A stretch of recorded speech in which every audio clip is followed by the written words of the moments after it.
Get the latest on what's going on this earnings season, meets, beats, and more in Zach's Earnings Scorecard. Well, if your focus has turned to travel and leisure this time of year, as we get into late spring, you may be interested in what Eric Neutrum, our editor of Zach's Surprise Trader, has to say as far as the score on some travel and leisure stocks, right, during this Q1 earnings season. So Royal Caribbean, probably one of the best-known cruise companies. Definitely. So this is going to be an interesting report for Royal Caribbean, just because, some of these concerns with either, terrorism overseas or even the Zika virus closer to home. Yeah. Are people going to want to travel in this sort of environment? It remains to be seen. We've seen a big sell-off in shares of Royal Caribbean, largely thanks to these issues. If we look to the recent chart, we can see that RCL has basically beaten in each of the last 4 quarters here, but it hasn't really mattered too much because the share price has gone from about $100 a share down to about $70 a share. The consensus has moved in a nice direction here over the last couple months. We've seen some estimates move higher. The earnings ESP is actually 6.5%, and we do have a Zacks rank number 2 buy on this stock. We're looking for 31 cents a share when the company reports earnings on Friday. It's really going to be a question of the outlook for Royal Caribbean. It does look like they're going to beat on earnings.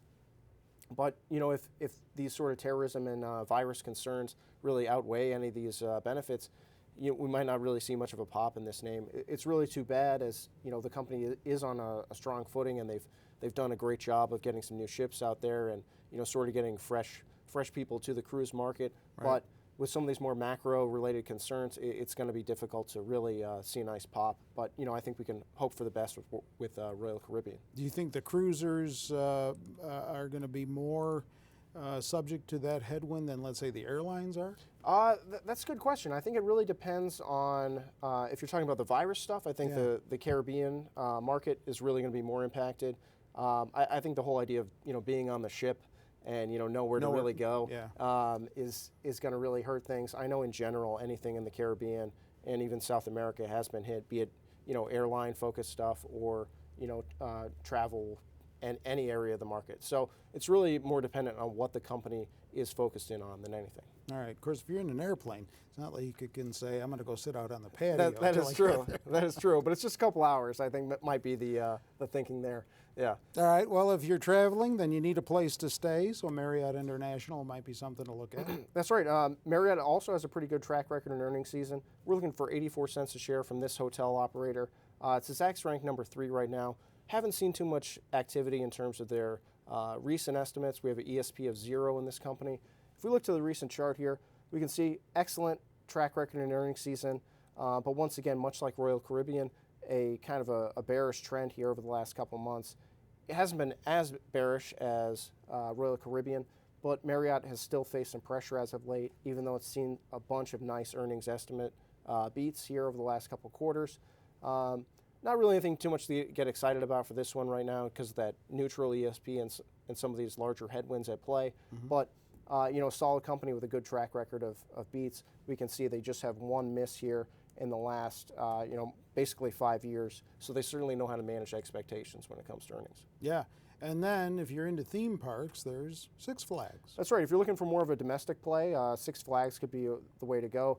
They're not going to be as impacted by these, terrorism or Zika virus concerns. They have more of these regional theme parks and, places across the country. Right. There's one here in Illinois. It's a pretty good one. One in California I'm a big fan of. Yeah. But St. Louis, right? That's right. They've some out on the East Coast as well. So it's more based on this idea of lower gas prices and that sort of thing, better consumer spending numbers.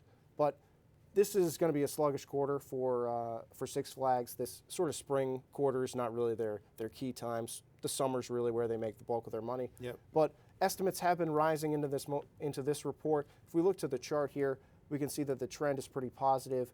We have a nice earnings ESP of about 7.8% for this stock. And if we look to the full year, which is, I think, really going to be the key for Six Flags in this sort of off period, 15% earnings ESP. The number's been moving in the right direction here. We see a most accurate estimate of $2.14, compares very favorably to the $1.85 we currently see for the full year estimate. So this could be a a better way to play the space right now. It does have a Zacks rank #1, so it's a strong buy. That with a ESP above 3% is usually a pretty good sign of a beat. So this might be a way to go for the for investors out there looking for more of a travel leisure play in this somewhat sluggish environment.